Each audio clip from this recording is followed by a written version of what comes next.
قرباني چې دا د هر څوک نشي ورکولی، دا الله پاک چاته نصیب کوي.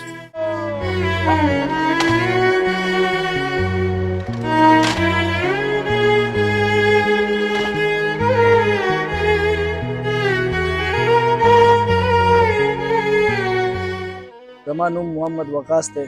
زه د ASI شهید محمد حسن زوی یم، مشر زوی یم. زما والد صاحب په 16 دسمبر 2024 کې د چکېسر تاڼه چوکۍ ګوننګر کې د دهشتګردو مقابله کې شهید شوی. زما والد صاحب ډېر زیات نیک، مخلص، بهادر او یو ډېر زیات قابل انسان و. زما والد صاحب چې نو هغه د دې قوم ملک دپاره قرباني ورکړې ده. موږ ټولو ته پرې فخر دی او اکثر به چې کور کې موږ سره یا چېرته داسې خبره به راله شهادت باره کې، نو ابو به دې په باره کې خامخا ذکر به یې کوو او د دې په باره کې هغه څو انټرویوانې هم ورکړي دي. زما اوس ریسنټلی PSI اډر وشو، زه د پولیس ډپارټمنټ ته رالم او په دې جذبې سره رالم چې څنګه زما والد څه قرباني ورکړې ده د دې قوم، د دې ملک، د دې خاورې دپاره. دغه شان قرباني به زه ورکوم او زما ټول فیملی ممبرز چې کوم دي هغه هم دغه قربانۍ ته تیار دي او د دې نه به شاته کېږي نه. زما نوم حفصه حسن دی او زه د شهید ASI محمد حسن لور یم او ما په میټریک ایگزام کې د سوال بورډ نه 1116 مارکس اخیستي دي.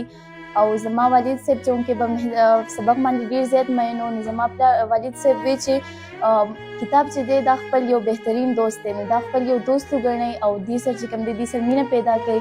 نو زما والد صاحب چې کوم و هغه به محنت په سبق ډېر زیات مین و، نو هغې به چې مونږ خپل محنت ډېر کوو چې موږ خپل د والد صاحب ارمان پوره کړو. زما والد صاحب ارمان چې زه MBBS ډاکټره جوړه شم، نو انشاءالله زه به خپل د والد صاحب دا ارمان پوره کوم او زه به محنت کوم چې خپل د والد صاحب نوم ښه روښانه کړم. او زما والد صاحب چونکې د وطن لپاره قرباني ورکړې ده او موږ خپل د والد صاحب په شهادت باندې ډېر زیات فخر کوو. حسن شهید زه پخپله په 2010 کې پولیس فورس ته راغلی وم او د هغه سره زما تعلق جوړ شوی.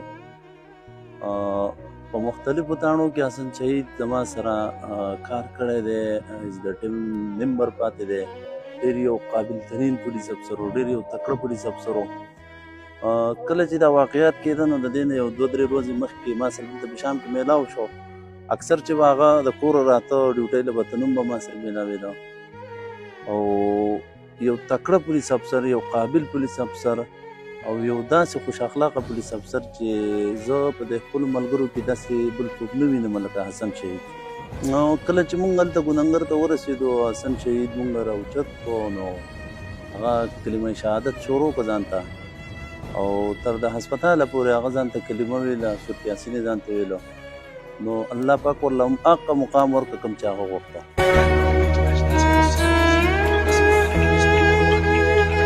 زه د ASI محمد حسن شهید کشر ورور یم او حسن شهید چې و هغه په تلو باندې زموږ ته ډېر زیات درد دوک میلاو شوی دی، خو زیات فخر موږ ته په دې باندې میلاو شوی دی چې هغه د دې ملک دپاره، د قوم دپاره، د وطن دپاره شهید شوی دی او د هغه کمی چې دی هغه نه پوره کیږي، خو بس خوشحالي زړه له په دې باندې ورکوو چې هغه د دې ملک دپاره شهید شوی دی او هغه انتهایی یو نیک دله، نیک انسان و، بهادر انسان و او داسې قربانیانې چې دي نو هغې دپاره موږ همیشه لپاره تیار یو، بیا به هم ورکوو، اوس هم تیار یو، بیا به هم ورکوو او همیشه لپاره ورته تیار یو. اکثر به یې دا خبره موږ سره ډسکس کوله چې شهادت یو غټه مرتبه ده او دا نصیب والا خلکو ته میلاویږي او الله تعالی بس هغه له شهادت ورکړو، د هغه خواهش و صحیح شو. یو انټرویو کې هغه هم دا خبره کړې وه چې دا شهادت چې دی دا نصیب والا خلکو ته میلاویږي. انټرویو بیا ښه کافي ویل شوي هم وه،